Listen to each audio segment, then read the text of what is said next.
lost in the noise, the burden of expectations.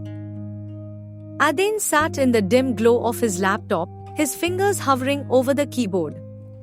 It was nearly 2 a.m., and the essay he had promised himself he'd finish hours ago remained untouched. His phone buzzed, another message in the group chat, another post about someone's latest internship, another reminder that he wasn't doing enough. He sighed, running a hand through his messy hair. The pressure was suffocating. Ever since he could remember, Adin had been taught that success meant never slowing down. Push yourself, his parents had said. Work harder than the rest. And so, he did. He stayed up late to perfect his assignments, joined every club that would look good on a resume, forced a smile in every social situation. From the outside, he had it all: good grades, an impressive college resume, friends who laughed at his jokes. His Instagram was filled with snapshots of him at events, coffee shop study sessions, and achievements that made his family proud. But the reality was different. Every morning, he woke up feeling like he was falling behind. His heart raced when he saw classmates discussing research papers he hadn't read, internships he hadn't applied for, experiences he didn't have. The weight of it all pressed down on him, the expectations, the comparisons, the need to be perfect. But no one saw that side of him. Because who had time to be vulnerable when the world was moving so fast?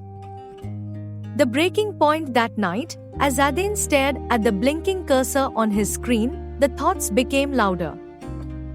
Why can't I keep up? What if I fail? What if I'm not good enough? His chest felt tight. The walls of his dorm room seemed to close in. He wanted to scream, to cry, to just stop feeling like this. But instead, he did what he always did: he forced himself to push through. Except this time, he couldn't. Tears blurred his vision as he grabbed his phone, scrolling aimlessly. That's when he saw a text from his friend Maya. Hey, how are you really doing? Something about those words cracked the walls he had built. For a moment, he hesitated. Then, before he could overthink, he typed back. Not great. Seconds later, his phone lit up with an incoming call. He hesitated, then picked up. Hey, Maya's voice was soft, warm. Talk to me. And for the first time in a long time, Adin did. He told her about the pressure, the exhaustion, the fear of not being enough. He expected judgment, maybe disappointment. But instead, Maya just listened. When he finished, she said, "You don't have to do this alone." Something about those words made his chest feel lighter. He wasn't magically healed, the pressure wasn't gone, but for the first time in a while, he didn't feel invisible. The realization. The next morning, Adin didn't have all the answers. He still had deadlines, still had moments of doubt. But he also had something else, a reminder that he wasn't alone. He started small, taking breaks without guilt, talking to a counselor on campus, being honest about his struggles.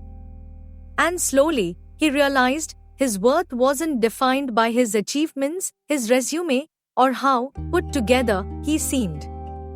He was enough. Just as he was.